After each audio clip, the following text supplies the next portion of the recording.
পৃথিবীর প্রতিটা ঘর এবং প্রতিটা সংসার মেয়ে মানুষ ছাড়া অসম্পূর্ণ, অগোছালো এবং অপরিপাটি। যেই বাড়ি কিংবা সংসারে কোনো মেয়ে মানুষ থাকে না, সেই সংসার কিংবা বাড়িটি দেখবেন কেমন রুক্ষ সূক্ষ্ম এবং জরাজীর্ণ।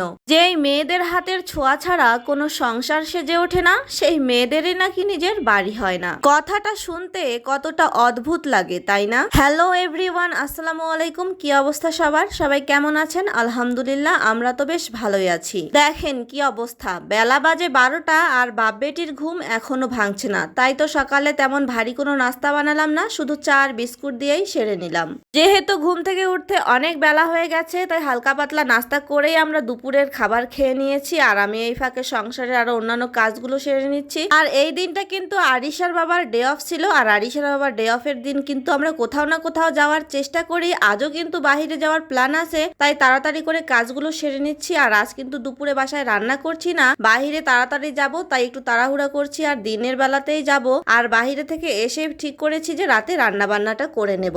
আর ঢাকা শহরে এত ধুলাবালি, প্রতিদিন সবকিছুই পরিষ্কার করতে হয়। পরিষ্কার করার কিছুক্ষণ পরেই আবার ধুলাবালি দিয়ে সবকিছু একদম ভরে যায়। আর মেয়ে যেহেতু আছে, তাই সবকিছু পরিষ্কার করেও কোনো লাভ হয় না, কিছুক্ষণ পরেই আবার সবকিছু এলোমেলো হয়ে যায়। বিছানা মেঝে সব জায়গাতেই দেখবেন মেয়ের খেলনা ছড়িয়ে ছিটিয়ে আছে। আর এই যে দেখেন, বিছানাটা এখনো পুরোপুরি ঠিক করাই হয়নি, তারই মধ্যে কিন্তু আমার মেয়ে এখানে বসে খেলা শুরু করে দিয়েছে। ড্রেসিং টেবিলটায় অনেক ধুলাবালি জমে গেছে, তাই একটু মুছে নিচ্ছিলাম আর আরিশার বাবার সঙ্গে গল্প করছিলাম। আর এই ড্রেসিং টেবিলটা না আমার অনেক শখের ছিল, কিন্তু দুর্ভাগ্যের বিষয় হচ্ছে ড্রেসিং টেবিলের গ্লাসটা আমার মেয়ে ভেঙেই ফেলেছে। আর যেহেতু গ্লাসটা নিচের দিকে ভেঙে ফেলেছে, তাই আপাতত টেপ লাগিয়ে চালিয়ে নিচ্ছি, কারণ এখন যদি চেঞ্জ করি আবারও মেয়ে ভেঙে ফেলতে পারে। তো যাই হোক, অন্যান্য কাজগুলো গুছিয়ে এখন মেয়েকে গোসল করিয়ে দিলাম। আর আমার মেয়েকে এইভাবে টাওয়াল পেঁচিয়ে দিয়েছি বলে সে কিন্তু মহা খুশি। তো যেহেতু তার মাথার চুলগুলো একটু বড় হয়ে গেছে, তাই একটু ভালো করে মুছে দিচ্ছি যাতে পানি থেকে না যায়, কারণ পানি থেকে গেলে কিন্তু পানিগুলো মাথায় বসে গিয়ে ঠান্ডা লেগে যেতে পারে।